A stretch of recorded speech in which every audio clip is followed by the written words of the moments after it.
If you like our video, click the button to subscribe to our channel and get easy access to new content.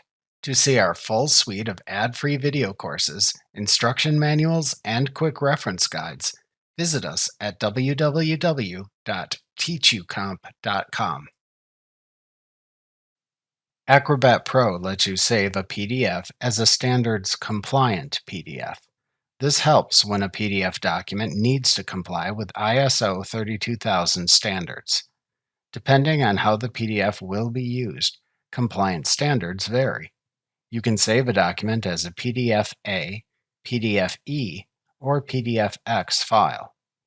PDF-A files are used for archival purposes. PDF-A files provide specifications for the creation, viewing, and printing of documents preserved over a long period. PDF-A documents are saved as self-contained files, and no references to outside files are preserved with this format. PDF-E files are designed for engineering purposes. This format is used by architects, construction teams, and manufacturing professionals. The PDF-E format allows for interactive media inclusion, like animation and 3D rendering.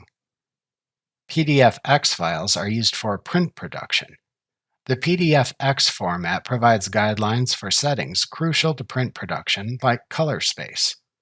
PDF-X files also restrict multimedia content and other content not related to professional print production.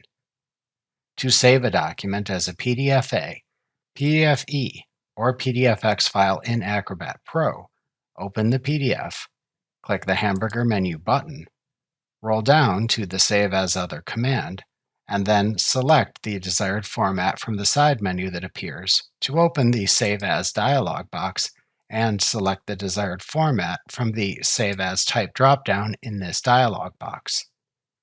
Note that you can change the format using this dropdown if needed. Then name the file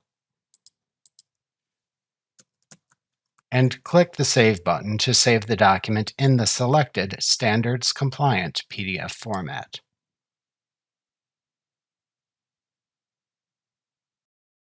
Remember to click the subscribe button to see more of our videos. See our full suite of courses, instruction manuals, and quick reference guides at www.teachucomp.com.